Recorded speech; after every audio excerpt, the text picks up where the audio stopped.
Hello everyone, ई point classes में आप सभी का हार्दिक स्वागत है। साथियों, आज हम कक्षा 5 वैदिक गणित इसकी प्रश्नावली 4.2 अध्ययन करेंगे। इसके प्रत्येक प्रश्न को हम लिखकर बहुत ही अच्छी तरह से आपको समझाएंगे। आप लास्ट तक हमारे साथ बने रहे, वीडियो को बीच में स्किप न करें। आप सबसे पहले इसका प्रश्न नंबर 1 है, घटाव कीजिए। सूत्र एकाधिकैन पूर्णांक परमित्र अंक की सहायता से इनको हल करना है।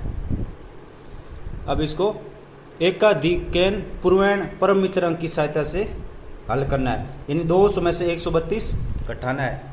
200 में से 132 घटाने के लिए सबसे पहले देखो 0 में से 2 घटाएंगे। 0 में से 2 घटाएंगे तो घट नहीं रहे, तो हम क्या करेंगे, 2 का परमित्र है, 2 का परमित्र 8 होता है। 8 को 0 के साथ जोड़ेंगे और यहाँ 8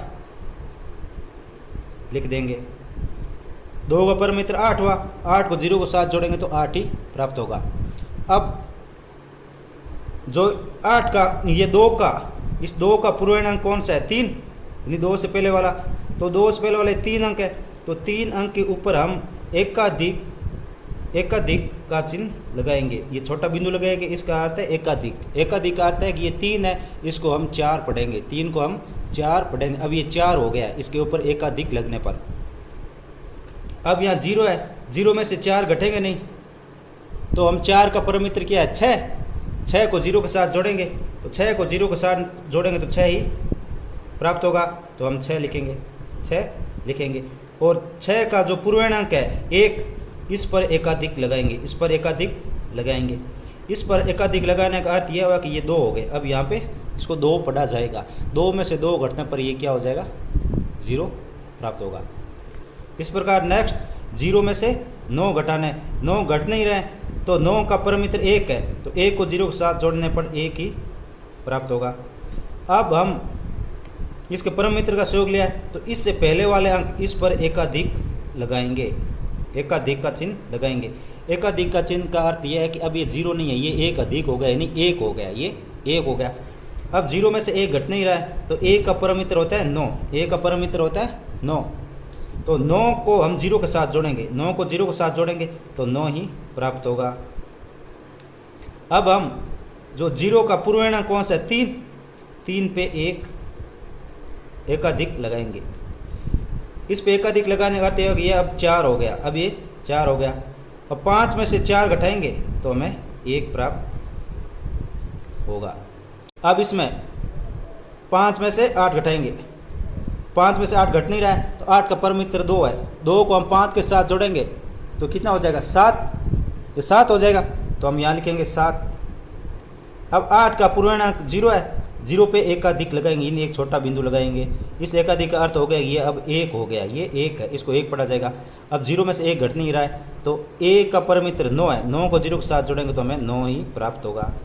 अब 0 के पूर्णांक 6 पे एकाधिक लगाएंगे, 6 पे एकाधिक लगाए, 6 और एकाधिक लगने पर ये कितना होगा, 7।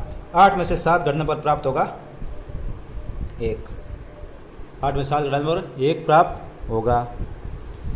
अब नेक्स्ट है 0 में से 3 घटाना। 0 में से 3 घट नहीं रहे, तो इसका 3 का परमित्र 7 होगा, यानी इसका परमित्र हम ज्ञात करेंगे, 10 में से 3 घटाने पर 7 प्राप्त होगा, यानी इसका परमित्र 7 है, 7 को 0 के साथ जोड़ेंगे तो 7 ही आएगा। अब क्या, इसके ऊपर एकाधिक लगाएंगे, इसके ऊपर एकाधिक लगाएंगे तो यहाँ पे हो गए 8। 0 में से 8 घटा नहीं है, तो 8 का परमित्र होता है 2, 2 को 0 के साथ जोड़ने पर हमें प्राप्त होगा 2। अब इसके पूर्णांक 7 का 9 पे एकाधिक लगाएंगे, यानी ये 10 हो गए, ये हो गए 10। अब 7 में से 10 घट नहीं रहे, और तो 7 का परमित्र, 10 का परमित्र होता है 0, 7 में 0 जोड़ने पर हमें क्या प्राप्त होगा, 7 प्राप्त होगा। अब इसके आगे वाले अंक पे पूर्णांक लगाएंगे, इस पे एकाधिक लगाएंगे, इसके पूर्णांक, लेकिन यहाँ अंक है नहीं, तो हम यहाँ 0 लिखेंगे और 0 पे एकाधिक लगाएंगे। एकाधिक अर्थ ये होगा, ये 1 हो गया, 1 में से 1 घटेगा तो यहाँ 0 प्राप्त होगा। अब नेक्स्ट है 5 में से 1 घटाना, तो 5 में से 1 घटेगा तो पीछे बचेगा 4। अब 0 में से 8 घटाना है, यहाँ देखो पूरा घट गया है इसमें से, तो इस पर एकाधिक नहीं लगाएंगे, इससे पहले वाले अंक पे, इसके पूर्णांक पर एकाधिक नहीं लगाएंगे।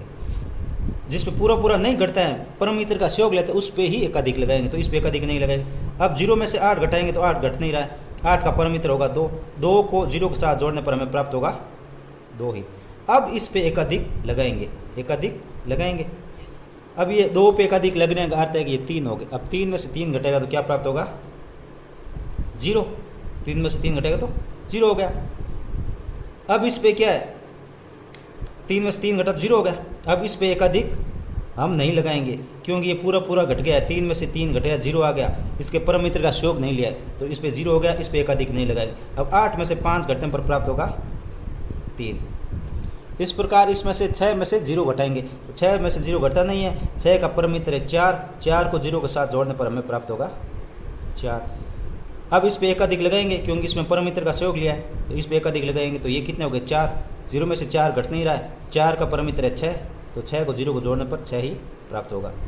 अब इस पे परमित्र का सहयोग लिया तो इस पे एक अधिक लगाएंगे, ये 7 और एक अधिक लगने पर ये 8 हो गया।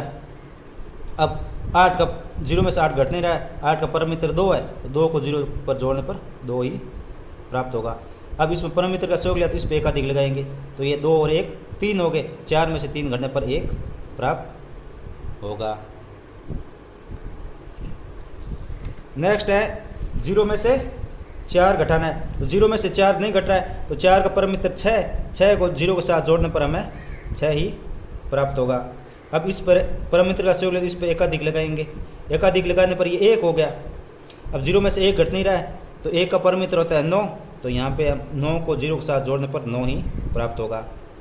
अब हम इस पर एक अधिक लगाएंगे तो 9 पर एक अधिक लगने पर ये 10 हो गया, 10 हो गया। 7 में से 10 घट नहीं रहे और 10 का परमित्र क्या है 0, 10 का परमित्र 0 है तो 7 में से 0 घटाने पर क्या प्राप्त होगा 7 ही प्राप्त होगा।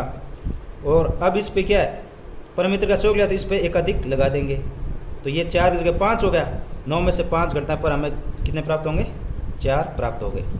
इस प्रकार नेक्स्ट 0 में से 4 नहीं घट रहे हैं, 4 का परमित्र 6 तो 6 को 0 में जोड़ने पर 6 प्राप्त होगा और इस पर एक अधिक लगाएंगे। अब ये 6 हो गए, 10 में से 0 में से 6 घट नहीं रहे तो 6 का परमित्र होता है 4 तो यहाँ पे 4 को 0 को जोड़ने पर 4 आएगा, 4 आएगा तो इसके आगे हम इस पे लगाएंगे एक अधिक। क्या लगाएंगे एक अधिक, एक अधिक लगाने पर ये क्या हुआ 9 हो गए, 10 में से 9 घट नहीं रहे तो 9 का परमित्र 1 है तो यहाँ 1 लग जाएगा। अब इसके आगे पॉइंट पर एक अधिक लगाना है तो यहाँ संख्या नहीं है तो हम 0 लगाएंगे, 0 पर जब हम एक अधिक लगाएंगे तो ये 1 हो जाएगा, 1 में से 1 घटेगा तो यहाँ 0 प्राप्त होगा।